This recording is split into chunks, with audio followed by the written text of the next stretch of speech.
1598년 이순신 장군은 경상우도 노량해협에서 벌어진 정유재란의 마지막 전투를 목숨 걸고 승리로 이끌었습니다. 시간이 지나 이순신 장군의 피가 흘렀던 바다에는 빨간색으로 칠해진 다리 하나가 건설됩니다. 남해도 섬사람들을 육지와 이어주는 남해대교는 그렇게 역사의 현장에 위치하고 있었습니다. 아이러니하게도 이곳에 지어진 대한민국 최초의 현수교 남해대교는 일본의 자본과 기술력으로 지어졌습니다. 이순신 장군이 목숨 걸고 지켜냈던 한반도는 결국 이씨 왕조 끄트머리에 일본에게 넘어갔습니다. 수십 년이 지난 뒤 그때 수탈당했던 핏값에 대해 일본에게 받은 합의금으로 남해대교가 만들어진 겁니다. 돈도 기술도 없었던 우리는 일본이 준 돈으로 일본과 함께 타당성 조사와 설계부터 시작하게 됩니다.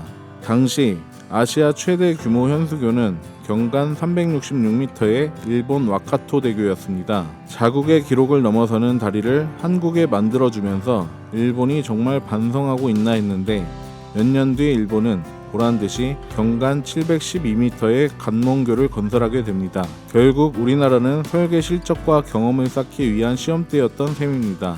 보상해준다는 명분도 채우면서 말이죠. 거기다 남해대교에 들어간 자재들은 모두 일본 제품이었습니다. 총 사업비 17억 원 중 절반에 가까운 7억 원이 일본 전범기업인 신일본제철과 이시가와 중공업에서 만든 자재를 구입하는 데 들어갔습니다. 강제 주탑이나 케이블, 심지어 주탑에 바른 빨간색 페인트까지 모두 일본 제품이었습니다. 250톤급 해상 기중기와 예인선 같은 장비도 싹 다 일본 거였습니다. 어쩌면 일본이 이렇게까지 남해대교 건설에 열성을 다했던 것은 그들의 치욕스런 역사를 지우기 위함은 아니었을까 생각해 봅니다. 조선 함락을 눈앞에 뒀다고 생각했던 도요토미 히데요시의 꿈이 이순신이라는 존재 하나로 무너졌던 그때의 절망과 무기력함을 극복하기 위해서 말입니다. 그래서 이순신 장군의 혼이 흩뿌려져 있는 노량해협을 내려다보는 다리를 만든 건가 싶습니다. 그래서 우리는 노량해협을 다시 일본으로부터 되찾아오기로 했습니다. 우리 돈과 기술로 직접 낡은 남해대교를 대신하는 다리를 짓기로 한 겁니다. 이곳에서 일본군을 대파했던 이순신 장군의 마지막 전투였던 노량해전을 기리는 제2남해대교의 이름은 노량대교로 결정됐습니다. 총 사업비 3,913억 원을 투입하고 9년의 공사기간을 거쳐 완성된 노량대교는 세계 최초 경사주탑 현수교로 만들어졌습니다. 이순신대교와 울산대교에 이어 890m로 국내에서 세 번째로 주경간이 긴 현수교이기도 합니다. 진우 엔지니어링과 GS건설을 포함해서 국내 기업들이 턴키로 만든 노량대교는 이순신 장군의 노량해전 승리를 컨셉으로 구상돼 더 의미가 깊기도 합니다. 노량대교는 단경간 현수교를 적용해 하기 날개를 활짝 핀 이미지를 형상화했고 물에 비친 주 케이블이 노량바다에 다시금 하객진의 전투대형이 그려지도록 만들어졌습니다. 케이블에 LED 조명을 달아 하계에 펼쳐진 날개를 밤에도 표현할 수 있게 만들었고 주탑 하부에서 상부로 갈수록 다양한 빛을 내서 표현력을 높이기도 했습니다. 세계 최초로 만들어진 경사주탑은 하기 마주보고 있는 모습과 23전 23승이라는 경이로운 해전의 승리를 기원하는 부위를 보여주고 있습니다. 보강 거던은 판옥선의 저면을 닮은 유선형의 강박스를 적용했고 노량대교 종점부 노량교차로에 설치된 홍보관은 거북선을 그대로 옮겨놨습니다. 노량대교를 설계한 엔지니어는 경사주탑과 교량 전체를 볼 수 있는 노량대교 홍보관에서 해질녘에 보는 것이 가장 아름답다고 설명하기도 했습니다.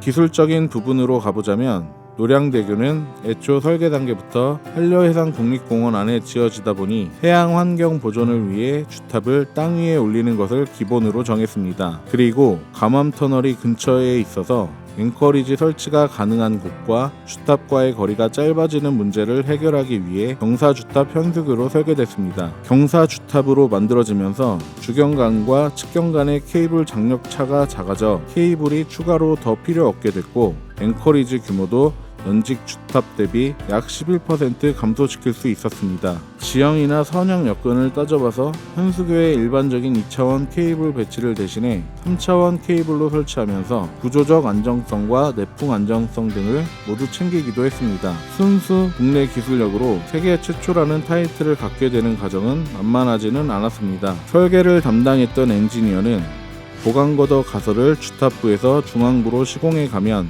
보강거더의 자중에 의해 케이블이 3차원으로 형성되는 것을 확인했었는데, 실제 케이블 시공 전문 업체와 협의할 때 시공 시 케이블이 3차원으로 안 벌어져서 힘들 것 같다는 이야기들을 해서 실제 시공이 될까 걱정했다고 할 정도로 난이도 높은 설계를 진행하기도 했습니다. 거기다가 처음에는 사장교로 계획됐던 노량대교는 바로 옆에 남해대교와의 시각적 간섭이 발생해서 똑같이 현수교로 만드는 대안설계 안으로 바뀌기도 했습니다. 기존 남해대교의 전통을 계승하면서도 일본이 만들었던 것보다 기술적인 혁신을 노린 겁니다. 그리고 원안에서는 대수심 기초를 적용해 한려해상 국립공원 내에 주탑을 지으려고 했었는데, 해상 오염도 그렇고 공사 중 안정성도 불안했는데 경관장을 늘리면서 주탑을 땅 위에 지어서 극복했습니다. 우리는 그렇게 다시 한번 노량해협에서 일본을 이겨냈습니다. 남해에는 정말 필요했지만 찝찝하고 아쉬움이 남아있던 남해대교를 털어내면서 세계 최초라는 명예도 가져왔습니다.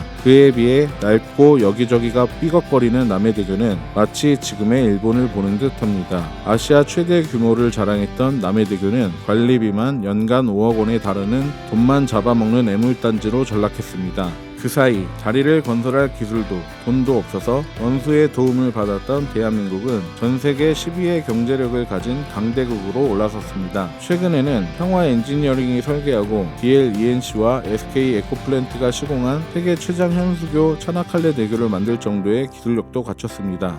우리 기업들이 만든 차나칼레는 세계 특수교량 분야에서 기술적 한계로 여겨지던 경간 2km의 마의벽을 당당하게 넘어서기도 했습니다. 우리나라보다 10년은 앞서 있다던 일본은 이제 우리에게 따라잡히다 못해 추월당하고 있습니다. 일본 내부에서도 한국에 뒤처지고 있다며 불안해하는 목소리가 나올 정도입니다. 임진왜란과 일제강점기를 거치며 역사적으로 2번이나 일본을 쫓아가는 입장이었던 우리나라가 이제는 일본이 쫓아와야 하는 국가로 자리매김하고 있습니다. 앞으로 남은 일본과의 SOC 전쟁에서는 우리나라의 승전보가 계속 울리기를 바라봅니다.